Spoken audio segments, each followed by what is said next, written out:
आज हम बात करेंगे कि जब कोई कंपनी अपना आईपीओ लाती है तो वो आईपीओ फेलियर में कैसे कन्वर्ट हो जाता है।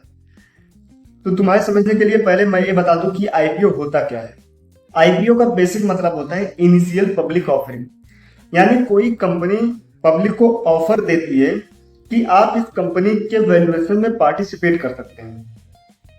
उसके लिए आपको उस कंपनी का कुछ शेयर लेना पड़ेगा, उसके बदले में मुझे पे करना पड़ेगा पैसा। या फिर ऐसा भी होता है जब किसी कंपनी को फाइनेंस की जरूरत होती है तब वो आईपीओ लाती है और आईपीओ के थ्रू वो फाइनेंस को कलेक्ट करती है।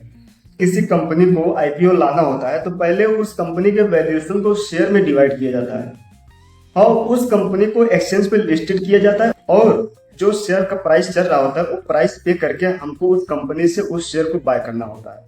आईपीओ आने से पहले कंपनी के द्वारा या फिर इन्फ्लुएंसर के द्वारा या फिर न्यूज एंकर के द्वारा उस कंपनी के आईपीओ का एडवर्टाइजमेंट हो चुका होता है, जिससे हर एक लोगों को उसके बारे में पता चल जाता है। और जब सब लोगों को यानी रिटेल पार्टिसिपेंट को या फिर सब लोगों को जब उस आईपीओ के बारे में पता चल जाता है तो वो आईपीओ का एक हाइप बन जाता है। हाइप का मतलब उस आईपीओ का क्रेज बढ़ जाता है और सब लोग यानी हर कोई उस आईपीओ को लेना चाहता है। भले ही उस आईपीओ का जो फंडामेंटल हो वो अच्छा हो या ना हो, लेकिन रिटेल पार्टिसिपेंट उसको लेना ही चाहता है क्योंकि हर कोई उसी के बारे में बात कर रहा होता है। जब आईपीओ का अलॉटमेंट शुरू हो जाता है तो पब्लिक उसको बाय करना शुरू कर देती है, जिसकी वजह से उस आईपीओ का प्राइस बढ़ता ही जाता है और अलॉटमेंट इंड होते होते उस आईपीओ का प्राइस बहुत ज्यादा बढ़ चुका होता है। और जब आईपीओ का अलॉटमेंट इंड हो जाता है यानी आईपीओ का अलॉटमेंट खत्म हो जाता है, तब जो लोग उसको बाय नहीं कर पाए हैं और जो लोग उस आईपीओ को सब्सक्राइब किए थे पर उनको वो आईपीओ मिला नहीं, वो लोग भी, और जो लोग उसके बढ़े हुए शेयर प्राइस को देखकर उस आईपीओ को लेना चाह रहे थे, वो सारे लोग इकट्ठा फिर से बाय करना शुरू कर देते हैं और जिसकी वजह से वो शेयर प्राइस और भी बढ़ना शुरू हो जाता है।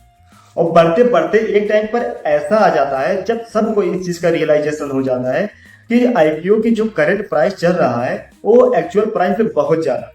और जब सब लोगों को इस चीज का रियलाइजेशन हो जाता है तो वहां पे आती है सेलिंग, और जब वो आईपीओ की सेलिंग आ जाती है तो आईपीओ का प्राइस गिरना शुरू हो जाता है और गिरकर वो वहां पे आता है जहां पर उस आईपीओ का अलॉटमेंट इंड हुआ था। उसके बाद भी ये गिरती जाती है और एक टाइम पे ऐसा आता है जब इसका एक्चुअल प्राइस यानी फेयर प्राइस मिल जाता है और वहां पे आकर वो आईपीओ स्ट्रगल करना शुरू कर देता है। स्ट्रगल करते करते जब वो कंपनी का वैल्यूएशन बढ़ता जाता है उसी के हिसाब से उसका शेयर प्राइस भी धीरे धीरे बढ़ता जाता है। अब इसमें आईपीओ का फेलियर क्या है? आईपीओ का फेलियर ये है कि जब आईपीओ गिरना शुरू हुआ तो वहां पे नहीं रुका जहां पे उसका अलॉटमेंट एंड हुआ था या फिर अलॉटमेंट शुरू हुआ था, वो वहां पे आके गिरा जहां पे उसकी एक्चुअल प्राइस। इसलिए अगर हम किसी आईपीओ में इन्वेस्ट करना चाह रहे हैं तो पहले उसके फंडामेंटल को अच्छे से जान लें, तभी उसमें इन्वेस्ट करें। और हाँ, ये केवल आईपीओ का ही फेलियर है, ना कि किसी कंपनी का फेलियर है।